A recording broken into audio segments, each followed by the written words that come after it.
Hello दोस्तों, स्वागत है आप सभी का। IBPS PO 2025 रजिस्ट्रेशन का डेट एक्सटेंड होगा या नहीं होगा, उसी के बारे में बात करने वाले हैं। वीडियो में लास्ट तक बने रहिएगा। फॉर्म भरने में बहुत सारी समस्या आ रही है, सभी के बारे में बात करेंगे, तो वीडियो में लास्ट तक बने रहिएगा। पसंद आएगा तो एक लाइक दे दीजिएगा। चैनल पर नए आए होंगे, अभी तक सब्सक्राइब नहीं किए होंगे तो चैनल सब्सक्राइब कर लीजिएगा। सबसे पहले बात कर लेते हैं IBPS PO 2025 का डेट एक्सटेंड को लेकर के।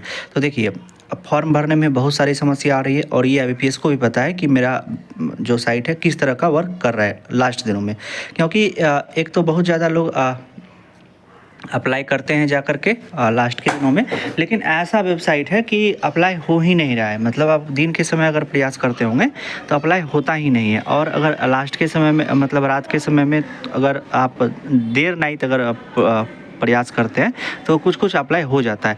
और दोस्तों, अगर इतना ज़्यादा रजिस्ट्रेशन का जो नंबर दिखाई दे रहा है कि रिकॉर्ड ब्रेक, ऐसा सब कुछ भी नहीं हुआ है, क्योंकि लोग मल्टीपल रजिस्ट्रेशन कर रहे हैं। और ऐसा तो नहीं है कि जितना आप रजिस्ट्रेशन कीजिएगा सभी काउंट हो जाता है।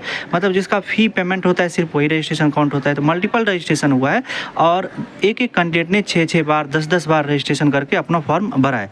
तो ये चीज़ नहीं सोचिएगा कि इतना ज़्यादा रजिस्ट्रेशन कुछ भी नहीं हुआ। और डेट एक्सटेंड को लेकर के तो ये निश्चित ही हमें जो लगता है कि होना चाहिए, क्योंकि अगर ज़्यादा लोग फ़ी नहीं पेमेंट करेंगे तो IBPS को एक डाटा तो लग ही जाता है पता कि इतना लोग बच्चे ने ही इस बार क्या किया है कि जो फ़ी पेमेंट आया हुआ है, और जिसका फ़ी आएगा तो आखिर तो वही एप्लीकेशन वैलिड माना जाएगा। तो हमें जो लगता है, क्योंकि यहाँ पे पैसा आप लोगों से लेना है एक तरह से IBPS को, तो जब ऐसा रहता है कि फॉर्म कम होता है, भरने का एक जो रेशियो होता है वो कम होता है, तो डेट एक्सटेंड हो ही जाता है। मतलब एक सप्ताह का समय मिल ही जाता है। तो अगर अभी भी आप लोगों से अगर फॉर्म नहीं रजिस्ट्रेशन हो पाया है, लास्ट के दिनों में कुछ ज़्यादा समस्या आ रही है, तो अभी तक, क्योंकि आज तो लास्ट डेट है, तो हमको लगता है कि इवनिंग तक इसका नोटिस कुछ आ ही जाना चाहिए। और अगर आप लोग अभी तक अगर फॉर्म नहीं भरे हैं तो एक कस्टमर केयर का जो उसका है एग्जीक्यूटिव का नंबर है, वहाँ पर भी आप लोग अपना कंप्लेन कर सकते हैं कि हम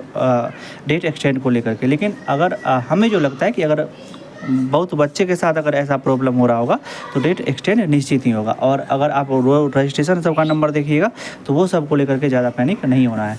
और दोस्तों, अगर आप अभी तक अप्लाई नहीं किए हैं तो आप अभी मतलब थोड़ा आप अपने इंड से भी प्रयास करते रहिए। सिर्फ नोटिस पर भी डिपेंड नहीं रहना है कि नोटिस आ ही जाएगा, लेकिन एक चांस जो है वो है नोटिस कि आपको डेट एक्सटेंड का नोटिस देखने के लिए मिल सकता है। क्योंकि बहुत ही घटिया जो एक तरह का होता है ना, वेबसाइट बना करके रख दिया है, जो चेंज हुआ है क्या सब चीज़।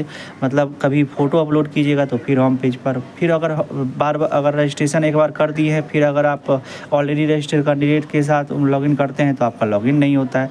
तो बहुत सारा प्रॉब्लम आ रहा है। पता नहीं इस तरह का इतना ज़्यादा अमाउंट चार्ज किया जाता है, तब पर भी इस तरह का प्रॉब्लम देखने के लिए मिलता है। IBPS को इसमें निश्चित ही सुधार करना चाहिए।